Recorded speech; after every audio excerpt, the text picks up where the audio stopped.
I like it. Speaking of beef and cheese, someone just turned 40. Oh, I did. I'm in my 4th decade. Yep. I'm going to need you to close your eyes, young man. What? Close your eyes. Don't look. For real? Close my eyes? I don't like this. For real? I don't like surprises. For real. I got to show the camera. Don't look. I'm getting vertigo. You said beef and cheese. This better be in and out. What's the sound? Future looks bright. You like my cap? Yep. It's my custom cap sure from it's my buddy Patrick Bet David. You got a lighter in here? Don't open your eyes. I think there's one in the basket behind me to my right, over my right shoulder. There should be some sort of fire. Oh my God. All right, one more thing.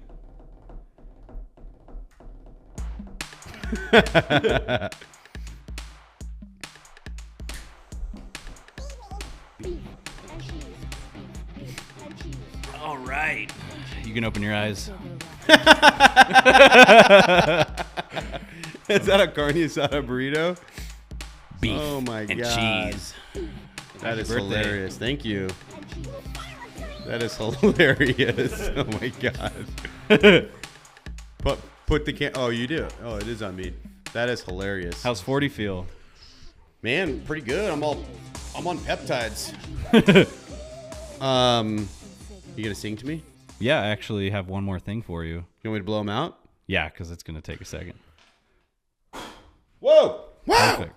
Dude, that's pretty cool. Thank you. So, you're welcome. It was actually, I was going to open up the last episode with it, but we were going pretty strong, and I was like, I don't want to ruin this. I think that one was actually pretty good quality. Yeah. Yeah. So, Do I have to eat that? You know I'm fasting, right? I know. That's why I only got one, because I was going to get one for both of us, and I was like, maybe we can split it, or we can just let it sit there. That's awesome. It's beans, rice, and cheese and sour cream. Is it really? Yeah. Yeah. I got a BRC with cream. That's awesome. Where's that from? El Ranchito. You're probably tracking me. Yeah, it's from a good one. I wasn't tracking you. Oh, No. I also got. I was kidding about that. Damn it. You know I'm on like this hardcore thing right now. I'm trying to fit into my custom suit jackets from Vegas. Damn it. So, the legend turns 40. Yeah, that's pretty weird. Mm-hmm. I have left. 30s are still up there, but it sounds a little more 40 youthful. 40 is a pretty good. Decade. 40. I left my youth behind me.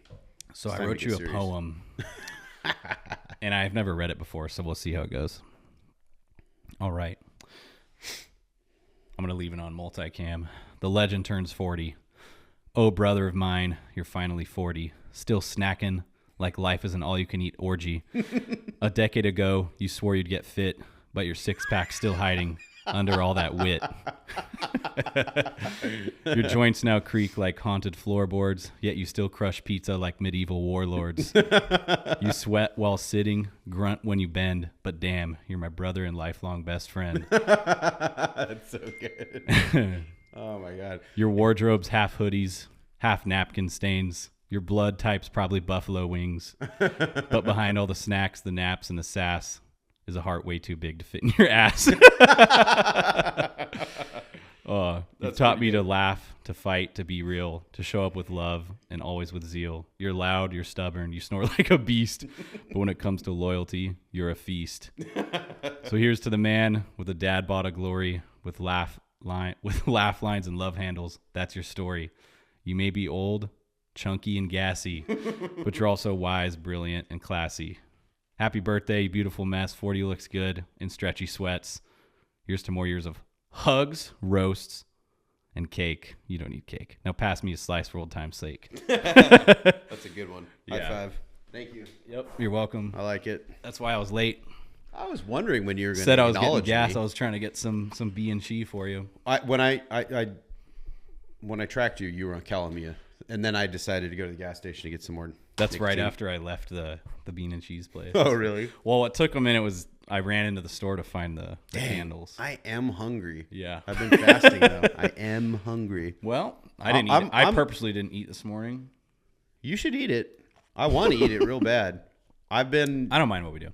I'm like 264 right now. I'm down like 10 big. pounds. I honestly don't need a burrito. Would I eat it? Absolutely. Do I need it? My goal was to not. go into Vegas already back in fit mode so that hopefully I can bounce back right away. So it's been gym every day. That's good. Got the food on lockdown. Yeah, I started it with an 80-hour fast. Yeah. So I was like 274 or 5 or 6 or something. And right out of that, 10 pounds off, and now I've been back to just normal, healthy eating and working out, and all the fast weight stayed off, and now I'm starting to feel pretty good in the gym. That's good. And I must say, I don't feel any of the 40 things that people talk about. I recover just fine. I'm just as strong, and I'm not I am doing the peptides. I'm on like 6 weeks in, but it's, what is it, Sermorelin? I don't know how you say it. It's like human growth hormone producing. It makes your pituitary gland produce more of your HGH or something. Mm-hmm. Very mild, very slow. I don't even feel anything with that, to be honest with you. I think you have to be on it for quite a while before it does anything, but I feel fine. That's good. You don't need it. I purposely bought a BRC because I was like, they're cheap. That's funny. And then we opened up with the beef and cheese. I know. Yeah. It was perfect timing. Perfect. I love it. Well, thank you. Yeah, absolutely. I got more fun stuff for your little shindig tomorrow too. Oh, I'm not eating bad or drinking there either. So last episode was pretty good. Kind of dove into not really your business plan, but more, I think you did a good job of identifying some of the holes or some of the things that we're calling defense that you need to capitalize on. Yeah. Or improve. And kind of gave you a rough game plan. But to segue off of that, the thing that always holds me back, and I think it might hold you back, is having a ready, aim, fire mentality. And I just did my coaching call yesterday around like 4 p.m. with my Tony Robbins coach. And one of the things I did going into it, well, obviously try to prepare for it. I actually asked my staff, like, what are the biggest inefficiencies at Fifth Element? Oh, dude. And I gave them only 5 seconds to think about it. And I wrote all of them down. And it was really cool. And let me tell you some of them real quick, because then this goes into the coaching. And then what we talked about with the coach is I need to make some notes here. Hold on a second. So the first thing you said was ready, fire, aim, which I want to talk about. Which is the bad one. And I want to talk about, or ready, fire, aim is the good one. Ready, aim, fire is what we're not trying to do. So I sat down in the office with the team, and I said, I'm going to ask you guys all one question. You have no time to think about it. And I called them out by name. The first question, I only asked them two. I said, what are the biggest inefficiencies or things holding Fifth Element back? Go. I asked a few of them. One of them talked about how we're not doing enough marketing, which I think is a great thing and obvious. Fair to say. But the most wise answer came from two people. One of them said, I feel like the entire team is stuck in the weeds when I know that some of the people on the team, their job is to literally be in the weeds and do the delivery. Mm-hmm. But she said, even that, I feel like I'm stuck in the incorrect weeds. And then, if that makes sense. Yeah. And then the greatest one, my guy Ralph, our creative director, said, I don't think anyone on our team has a clear direction. And he said, and I think that needs to come from you. He said, where are we going? What's our goal? What are we even trying to do? He said, I feel like we all just grind day to day, but he's like, this is the buy-in part. He said, where's the, and they're all 100% willing and fired up to buy in. But he said, I just feel like we're here to work, but where are we going? And I said, wow, that's amazing. I'm really glad you said that. And then I followed up and I said, okay, what's one thing I could do today to help us right now, knowing that the day is about to be over in 30 minutes? And they came up with a few funny ones, but it's really perfect. One of them said, clear your asana, which when we say that at Fifth Element, it means finish your tasks. Yeah. Get up to, finish all your shit. You're behind. Yep. They said, we feel like your sauna is always overflowing and you're never caught up. And I was Meaning like, you? Me, personally, because we can all see each other's tasks. Yeah. And I was like, yeah. And then another one said, make a damn plan and lock in for the rest of the year. Like, commit to it. How funny. And then another one said, really think about what you want and what you want us to do. Your team told you My this. team. And I was like, I love it. Oh, lost a little light there. And I was like, perfect. You guys nailed it. And then I only had like 30 seconds left. And I asked them a few other things. I said, okay, now that's what I could do today. What could I do in the next week? And they just gave me some great other ideas. One of them being around the marketing, building a studio in our space. We're going to do that this weekend. But another one was every Friday, review the entire week with every single person on the staff, whether in a group setting or one-on-one. So I thought that was fantastic. I talked to my coach about it. He was like, yeah, man. He's like, one of the greatest things you could do, he said, are called like, not interviews, but they're called like 360 reviews. He said, everyone's always, as the supervisor, manager, owner, reviewing everybody else, but not very often do they get reviews back from their team. And he said, I think that would be beneficial for you. He said, that was a great exercise you did. And then we rolled into our coaching call. And they're only 30-minute sessions. They're not too long. So I have to come prepared with like what I want to get out of it. Yeah. And what I asked him was that I feel that there's this, I read him what my team said. And he was like, I know you. I've been talking to you for like 6 months now. He's like, I know exactly why they said that and where that's coming from. What we discussed is how I have the vision. I have what I want to get out of this. I have what I want to do. And the problem is that I can't articulate that down to the team. For some reason, there's this breakdown in communication when it comes from me to the team. And I said, what is that? And why is there this barrier? Because like we said in last episode, it's the middle of the night, you're driving, you're in the shower. It's like, oh, it's so clear. I know what to do. But why is it so hard to communicate down to them? Because I used an example of 2 days ago when we were going after, I can talk about that brand, right? The new brand. I can talk about them. Sure. So see why not? When we were putting together an intro with sequel brands, they were fired up, and I came out of the office, told them exactly what to do. They did it, and they killed it to a T. And they were fired up and excited. Super excited. And the entire office had this feeling of like, this is what I told the coach. It was like, oh shit, we actually got something done and it was communicated well, all of that. And I said, we have bursts of that, but it's not every day and it needs to be every day.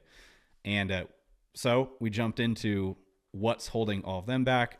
A lot of it has to do with the ready, fire, aim that I'm not following that I should be.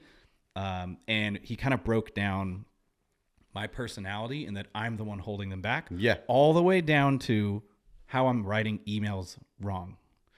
And I wanted to go through that with you because I think there's some stuff we could do better there. So I took some notes on it, and it was a long intro. Well, but, a few things. Okay, go for it, and then I want to go through what the coach said exactly. I'm gonna go through it kind of backwards. But this is all pretty funny because it's all relative to me too. Yeah. Okay, so let's start with ready, fire, aim. I would say I'm good at that in some categories, not all categories. The not all categories to me would be, the example would have been hiring this estimator that we talked about last episode. Yep. It's a big deal. It's scary. You want it to be perfect. But also, the first guy doesn't have to be the best guy. Having a guy that's half-assed now is better than not having one at all. So ready, fire, aim, go, and you'll learn along the way. So if you screw up when you're, whatever you're aiming for, or whatever the situation is where you're using ready, fire, aim, you may not get what you needed or wanted long term. Yeah. But what you will get is, oh, this is what I did wrong. Now I know what to get. And you speed things up. So I totally get that, 100%. You mentioned your little including your team and asking them questions. Look at this. I sent this out a week ago. Team feedback and growth input questionnaire. That's so great. I was sitting there thinking, my coaches were like, do you ever talk to your team about this stuff? Do they know that one of the very first things they told me to do is myself, I need to have clarity in my goal. I need to know what I'm aiming for. I need to know specifically what the goal is, have clarity in that. So I had to write, Tom made me do a mission and vision speech. That's awesome. To them. And I was like, geez, what is it? Because more isn't the answer, right? So anyway, having clarity on that, but beyond you knowing, oh, this is what I'm aiming for. So you could have that figured out on your own. But if you're not sharing it with your team, there's no team buy-in. They're just coming to work and like, what are we doing? Then you're just going to get the 9-to-5ers who are cashing checks. That's it. You want the team to be fired up and excited. And the deck you guys put together for sequel brands is a good point. So you got the best version of them. They were all fired up to do that because you finally took what was in your head and you're like, oh, this opportunity could be big. And you share it with them. Now they're bought in and they want to do it too. So those two things go together. But this is so funny that I made a formal email. I mean, I could read the whole thing to you, but I'll read some of it. So let's see. I said, I'll just read it. So I said, first off, thank you. I truly appreciate the energy and work everyone brings to Kingstud as we grow and take on more. I want to make sure we're doing it the right way together. I've been working hard behind the scenes to improve systems, structure, and long-term vision. But the truth is I can't see everything from where I sit. That's why I'm reaching out to you directly. And this went to everybody.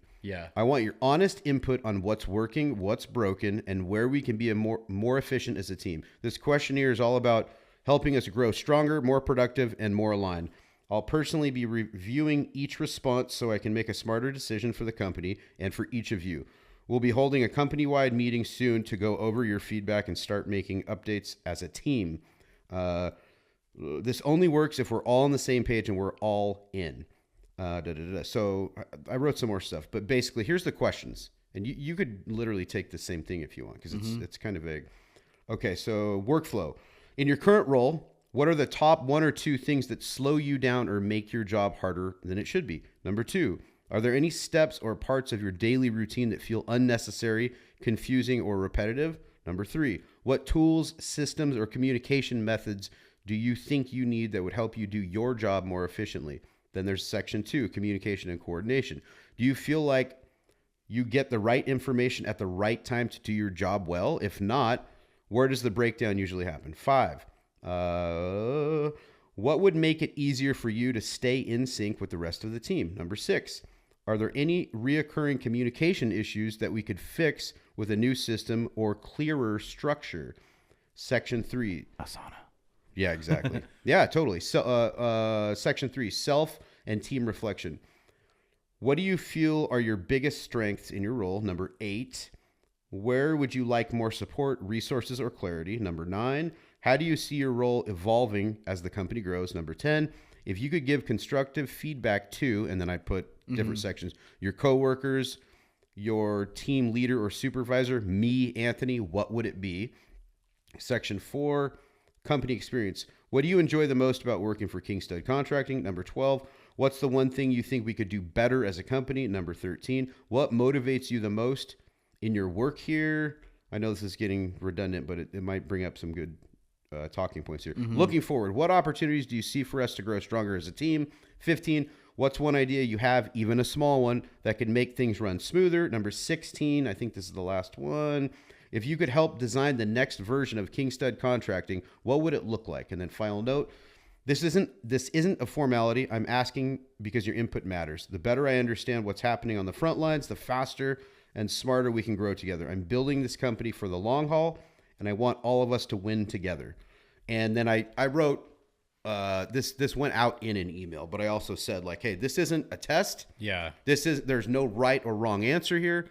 And I'm going to review this. I'm not going to call anyone by name. You can say anything about me, about them, and I'm not going to call anyone out. I'm going to compile it all, and we're going to work out all of these issues, because it's one thing for me to sit here with all my stresses and be like, God, I'm doing the best I can. But it's like, what if somebody is like, I'm always going to do what he says because that's my job. And they may go like, if he just did this a little better, that's what I or experienced. that a little bit better, this would all work better. And I told him, I don't have too much pride if someone has a better idea than I have, I will 1,000,000% implement that right away. Absolutely. And the feedback I'm getting already is like really, really good. So they're probably in my inbox now. I gave them a deadline of yesterday, and I'm going to take all of this to the next coaching call and be like, what's the best way to address everybody's concerns? And then also it'll also suss out certain people that are just me. They're like, well, I want more of this and I want more time off. So it's funny. Okay, so let me see. You're going to rip into the rest of your stuff. So let me see. Clarity, mission, vision. So the buy-in thing, I highlighted the buy-in thing. Mm-hmm. So by doing this, you're getting buy-in. So by asking them what are you missing that could make their job easier and better, that's clarity for them. And then you sharing your actual goal and mission, which needs to be specific, which I'm still working on, and it sounds like you need to work on. But whatever it is, tell them what it is. Give them all your grandiose ideas. Yeah. In your case, they clearly were fired up. Yeah. Oh yeah. So getting the team bought in and say, hey, look, maybe you're not going to make $250,000 a year right now, but if we do this, you can. Yeah. We could. Yep. Who knows where it's going to go? Get the buy-in. Get them on board. Absolutely. And just giving them the opportunity to speak, that, like you said, that alone, I've noticed already energizes them and gets them excited, because a lot of them, from the people that have worked for me, they will just show up and do what they're supposed to do every day and have amazing ideas, but kind of mute themselves. Maybe not because they're intimidated or anything, but because they think this guy must know what he's doing, or like you said, or they're just respecting a boundary that they're they like, think this is there. just my job, and I don't want to step on anyone or anything like that. And there's a few really great people. I mean, everyone that works for me is amazing, but one of these people, I'll keep it at that, is like, super valuable and does an amazing job, and I don't utilize them nearly as much as I should. And I started recognizing that, and now I try to give them a voice more often, and it's constantly like very great ideas. And but yeah, I don't do that enough, and I think there needs to be a feedback loop. And that's actually the same person that recommended, hey, you should sit down and review everything every Friday. Yeah. Like, don't take 8 hours on it. Obviously, you have to have a good system in place, which I'll talk about that in a second. But they were like, you should review each department thoroughly and speak with people on Fridays, because, oh shit, I've been on you the whole time. Anyway, because I think that'd be very beneficial. So 2 massive things from coaching call. 1, he summarized my entire life in a sentence, because I asked him to. And indecisive? Kind of. A little more to it. And 2, I built a new system, which I'm still building, and it's pretty big. And I think you could benefit from this hugely, because I truly believe you could insert it into any business ever. I don't think it matters what the business is. So let's talk about me for a second and how I'm going to fix me. We had this whole call about, why do I feel like there's this like thick fog when I try to communicate down to the team? Clearly I'm the issue, because I've noticed a consistency, and it's always in my brain. So what's going on with me? And we did a whole 30-minute talk about it, but I'll start with the end. At the very end of the call, I said, if you could tell me one sentence that would summarize and fix me as a whole, and if I could just put that one sentence or phrase on my wall or on my computer and read it every day to fix my entire life, and not life, but achieve my goals, what would it be? And I love my coach. He's super wise. And he took not even 3 seconds. He went, complexity is the enemy of execution. He said, your mind goes 1,000,000 miles an hour. Yep. And he's like, you have great ideas, but he just said, complexity is the enemy of execution. And I was like, I'm writing that down. And he was like, you are too complex. And then he gave me a few more. He said, Tony Robbins always talks about the tyranny of how. He said, you are stuck battling the tyranny of how. He said, focus on what and why. Yeah. Stop thinking about how, focus on what and why. And he said it one more time, ready, fire, aim. And he said, you need to, and he said, write this one down too. He said, you need to build the plane while you're flying, or lay the bridge while you're crossing the river. He was like, yep, you get super stuck. The chokehold of the business is always the psychology of the owner or CEO. He said, it always will be. Basically, to sum that up, we can get anywhere, but I or the CEO needs to be clear and concise in my expectations for employees. He said, as soon as you do that, everything will kind of fall in line. So that's what we wrapped the call up with. And some of the things he recommended was, he was like, honestly, man, I think you'd probably benefit from something like Toastmasters. He said, another thing you should do is, he said, do you ever notice when you're emailing like big players or very successful people, powerful people, their emails are just so to the point. Yeah. The way they text, talk to you, they're like so to the point, very few words, but they get everything they need across. He said, you kind of focus on the fluff. Hey, how are you? Please let me know if there's any questions, things like that. He was like, and that alone is probably taking up so much time, so much bandwidth in your brain. It's just too much of the how, and you're worried about how people are going to feel. He's like, you need to ready, fire, aim. And it was just a really great talk. And I'm excited because I'm just excited to keep things simple. And one of the things I'm doing to track all this and make sure we're achieving our goals is our new staff scorecard, which is another big pillar. That's the other item, which if you have some feedback, let's jump into it, because that's going to take a second to break down. I'm really excited about it. Well, the big takeaway with ready, fire, aim, which is something I'm actively working on as well, is speed and time. Like, everything's about, if I were to sum up the goal would be more money faster. Mm-hmm. So if you spend too much time figuring out how to do it something correctly or perfectly the first time, I drew some charts for you. Let's say this is time, this is money, this is your goal. This would be let's say these are both 10 years, right? 10 years or whatever. Mm-hmm. If you spend too much time making it perfect, you're losing time making money. If you just ready, fire, aim, you're going to go up a little bit and be like, oh man, I screwed that up, and drop off. But now you have the information to go, I know what I did wrong. Yep. You went to school faster. You maybe lost a little money in a little bit of time, but with the information you gained from ready, fire, aim, the second attempt is going to skyrocket and you're further faster. Oh yeah. That's what he said. You either when you do things, you either win or learn. Either way, you're taking invaluable. Which are both equally valuable. Yeah, taking valuable information and learning. Another thing he said, I think this might have been last episode, blurring them out, or the beginning of this episode, when hiring someone, as long as they're 80% as good as you are at that task or role, they're gold. Yeah. They just need to be 80% as good as you, and you can build a fantastic organization. The irony there, though, is when you can hire someone to do one specific thing and you can delegate, they can get better than you. Yeah, they're going to be significantly better than you at it. Yeah, yep, much better. You got to like swallow the pride and ego. And there was that mob boss that does a bunch of, or he's like ex-mob guy. He was just on somebody's podcast. I forget what he said, but he's like, know what you're best at. I don't remember the phrase. It like rhymed and it was great, but it was like essentially know what you're good at and then delegate the rest kind of thing. Yep.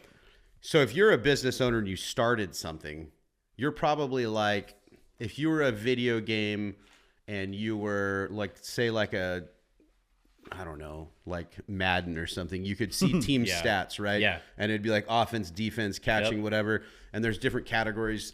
And you can either pick a team that's like got shit defense, but they have a 10 out of 10 on offense. Yep. If you think about yourself like that, like you're a player or a team, you might be a 6 across the board on all of them, which your average is pretty decent, but you're not the best at anything. You're just the guy that had the idea and the balls to do it and the funds to do it or whatever. Your situation allowed you to do this or whatever. But when you go, now that I have enough money and time to bring help in, I'm going to find the 10 in this category, the 10 in this category, the 10 in this category. Hiring and delegating can be to people that are better than you at every single thing you started the company with. Oh yeah. That's where I'm at now. And I've never had an ego. I've never thought I'm the best at any one of these things. I know I'm not. I just have the vision and the grit, and I think for me, I think it's common sense, gut instincts, and honestly, just the balls to do it, Yeah. just to go after it.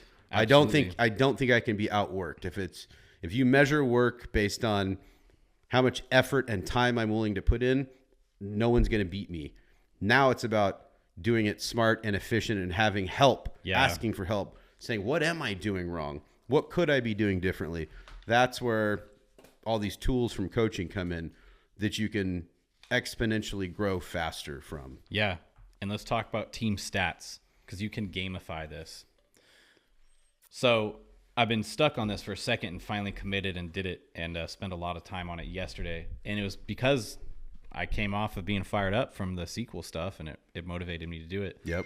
I don't know what's going on with that. I have it muted. Just put it on. Go to the. I got it on mute and do not disturb. It's weird. But anyway, team stats.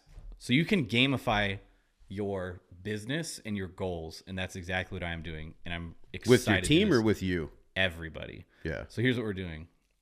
We created, I'm calling it like our team scoreboard, our fifth element scoreboard. I put in our goals and vision.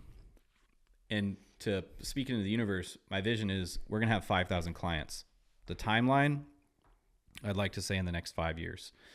5,000 franchise clients or marketing clients through Fifth Element. How many brands is 5,000 clients? That's a little difficult to, I'm not too sure. I feel like you need to go for 5,555. Just go 5 all the way. Fives. Yeah. And the first step in that is 500. Even though currently right now we're about 70, 75, it ebbs and flows a little bit.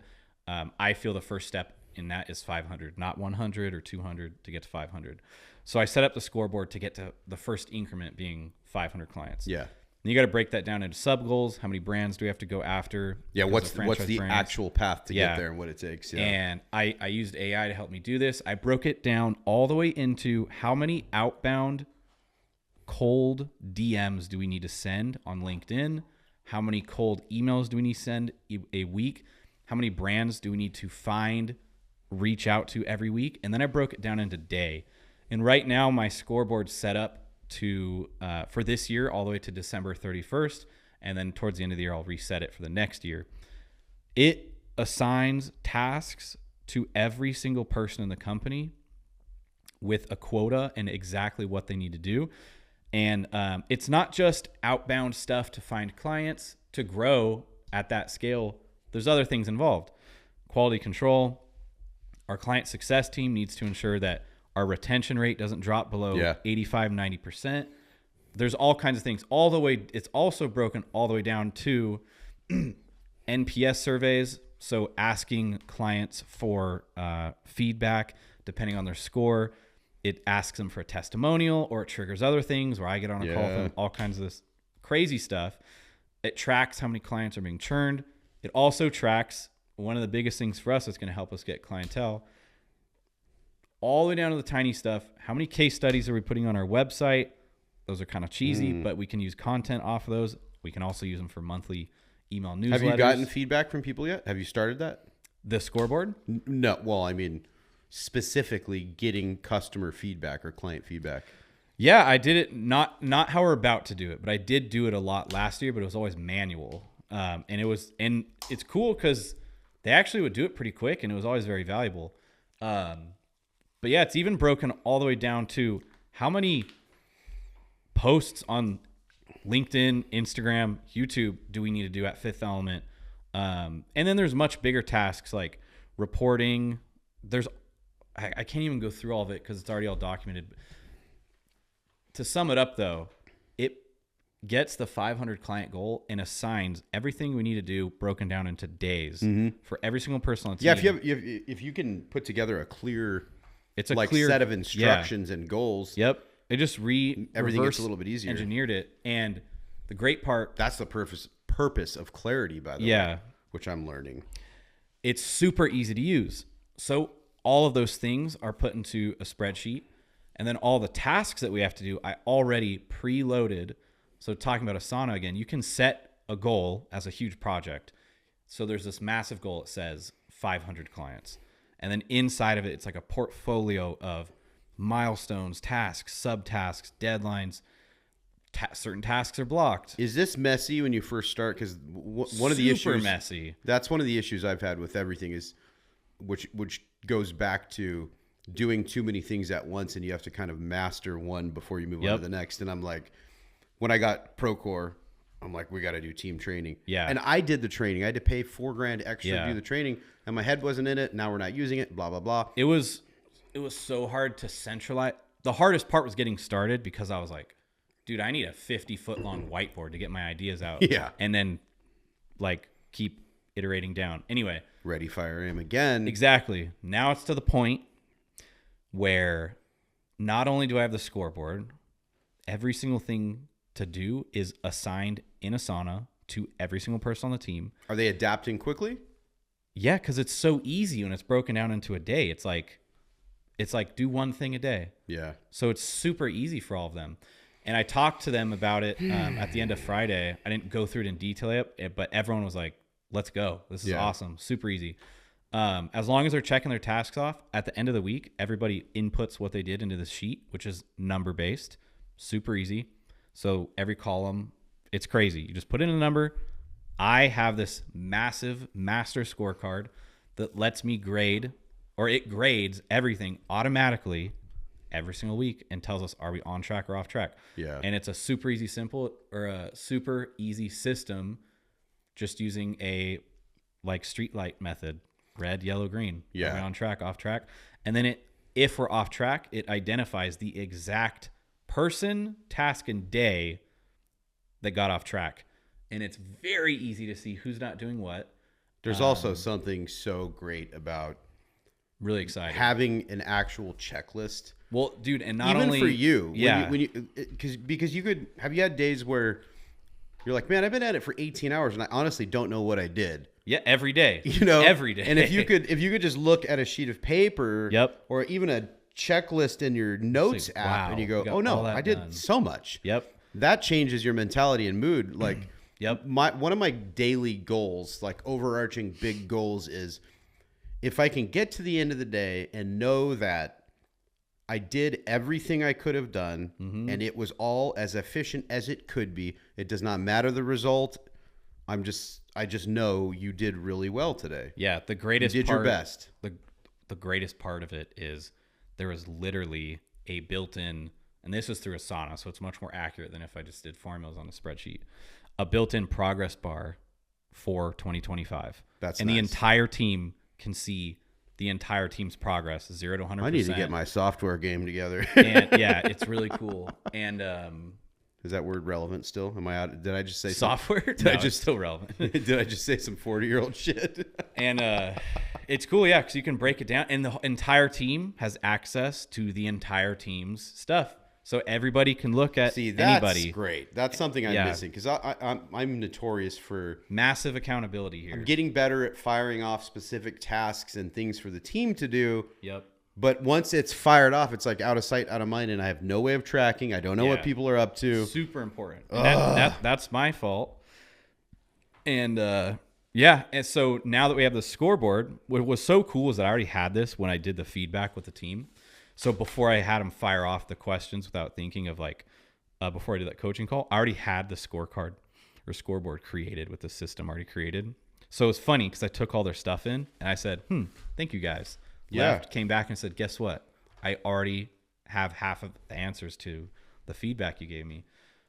It's nice to know what the problem is, right? That is a problem. Not knowing what the problems are is a bigger problem. Because it's pretty easy to solve problems when you know what the problem is. Yeah. So this starts on Tuesday because everyone's off on Monday. Do you guys take holidays off? Lame. I know. I'm kidding. I'm giving everybody a day off too. I'm working though. But I'm a maniac. Yeah, it starts and I'm super amped, and I'll share how it goes, and it's really easy to adjust on the fly if we realize, woof, that goal or that metric or target was set way too high. I could just adjust one thing and it ripples throughout the system. Man, that's something I've been worried about, and putting an idea on paper, you're like, that looks perfect. We'll get there pretty quick, and then you realize you put it into action, and you think, well, that's pretty stupid. So I'm stoked. That's why Ready, Fire, Aim works, though, because you have could say, to. this, here's an ambitious goal. You don't think it's ambitious. You're like, oh, we can do this. It's written down. And then you get into it and go, okay, I just learned that's too ambitious. Let's go more granular, dial it in. So, dude, Courtney's going to be mad. I'm going to be so late to my haircut. What time is it? It's in 4 minutes. Did he confirm? Yeah. But how long are we into this? 40 minutes? We could wrap it. Yeah. Have a little baby episode. Okay, I got a couple small bullet points then. Okay. A few of the other things I did, I think you could do this too, is that stuff I did for sequel also helped me understand what the heck do we even do at Fifth Element? Yes. Who are we? Yep. I always have the challenge. Someone asks, what do you do? And I go, and they go, well, franchise marketing. And they go, what the hell is that? And then I'm like, okay, clearly I need to work on articulating that better. You ask any of my employees, what do we do? They're like, they'll give you an answer. Yeah, but it's different. Every single one says something different. Yeah. So in addition to making the scoreboard, having that great call with the coach, I did a bunch of other stuff this week that I'd love to dig into another time. I summarized really great, what does Fifth Element do? And I shared it with the whole staff, and everyone has all this clarity now. They have the vision. We are a full-service powerhouse franchise marketing company. We are on our way to 500 clients. Here's what exactly we're going to do to get there. Everyone's fired up. In addition to that, we finished those NPS surveys. We're about to start getting all kinds of feedback from the team or from the clients. We built out our website. It's finally launching in 2 weeks. We have landing pages ready to go because we're going to be doing Fifth Element paid advertising. And then to be transparent, I'll come back with an update on this. I believe we're going to go big. I'm going to start with just about like $3,000 a month. But the goal is to be putting $5,000 into paid advertising for Fifth Element to create this engine for us. Maybe I should do that. And did all kinds of new automated pipelines, all this crazy fun stuff. But it was a good week. I started frustrated and ended really fired up, and I'm really excited for next week. In addition to that, I also did create a business plan for the rest of the year, which is a little rough around the edges. And I'm looking forward to this holiday weekend because Monday, I love those days when no one else is working. For some reason, I get so much done. When we're done here, I'm going into the office. Yeah. I'm staying here until, well, not literally overnight, but I'm working until the pool party thing, whatever, tomorrow. Well, I'm fired up. And I'm actually just going to leave all my stuff right here. That's fine. You going to come back? Yeah, I'll come right back to get it all. But you can eat that burrito? Maybe. But yeah, I think it was another packed episode. Hopefully. Hey, you should listen to the Founders podcast. I have no connection to these guys at all, but Founders. I've heard of that. I haven't Founders. Dude, I don't have any time to listen to more podcasts. I don't either. So I listen to it on my way to work and on my way home, and it only takes me 15 minutes to get to the office. So it takes me like 3 days. If I'm not here working, I'm at home working or scheming or tightening or planning. Also, your commute's not as large. Yeah, it takes like 6-7 minutes to get here. Yeah. Catch a red light, 7.5. Yeah. Mine, for some reason, can either be 15 minutes or 45 minutes. When we were practicing for our dumb marathon, this was like what 1/10 into the way to the run. Well, it sits 2.7 miles, so I still ride my bike here sometimes, and that's legit. Work on my muscles and my T's. Ooh. Let's let that rip a little bit. Yeah. For the 40th celebration. What did I do for my 40th, you ask? Well, nothing. I haven't had a drink. I haven't eaten. But I am going to Vegas. Hell yeah. About 5 days out, boy. I'm so jelly. Excited. We won't be there because we got our little... Maybe you're allowed to just come up for a night. Maybe. Come up for the golden steer. I know. Excited about that. So excited about that. Hit subscribe. Let's Hit the like button. Let's go big. We're going to start bringing guests in. Yep. Some business folks, the whole nine. I'm going to hopefully get someone from Valuetainment in here. That'll be pretty rad. Or at least on here. All right, ladies. Green.